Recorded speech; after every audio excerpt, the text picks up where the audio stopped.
Chilli chicken. এটা আমাদের একটা খুব প্রিয় খাবার, বাচ্চা থেকে বড়রা সবাই খেতে ভালোবাসে। তো এই চিলি চিকেনটা বানাতে আমাদের লাগছে ছোট ছোট মাংসের পিস করা পকোড়ার আকারে মাংস নিলাম, এর উপরে ডিম দিলাম একটা, এরপরে লবণ দিলাম, আদা রসুনের পেস্ট দিলাম,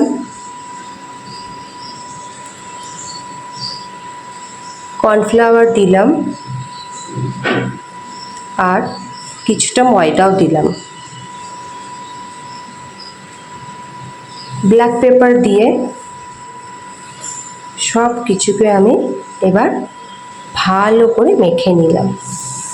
ভালো করে মেখে নেবার পর এই ম্যারিনেটটাকে আমি ফ্রিজে আধা ঘন্টা রেস্টে রেখে দেবো। রেস্টে রেখে দেওয়ার পর তেলটা গরম হলে পকোড়াগুলো আমি তেলে ছেড়ে দিলাম। তারপর লাল লাল হয়ে গেলে আমি একে একে পকোড়াগুলো তুলে নিলাম। গ্রেভি বানাতে আমাদের লাগছে ক্যাপসিকাম কুচি, পেঁয়াজ কুচি, রসুন কুচি। এবার তেলেতে রসুন কুচি দিয়ে দিলাম, একটু লাল লাল হলে পেঁয়াজ আর ক্যাপসিকাম কুচিগুলো দিয়ে দিলাম, নেড়ে চেড়ে এরপরে লঙ্কা কুচিও দিয়েছি।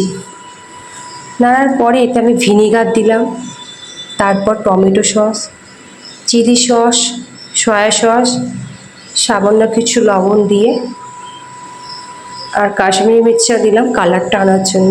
দিয়ে ভালো করে নেড়ে নিয়ে এতে আমি জল ঢেলে দিলাম, তারপরে কর্নফ্লাওয়ারগুলো দিয়ে দিলাম, ফুটে উঠলে পকোড়াগুলো দিয়ে দিলাম, মাংসের পকোড়াগুলো ভালো করে নিয়ে নেওয়ার পর আমাদের তৈরি চিলি চিকেন।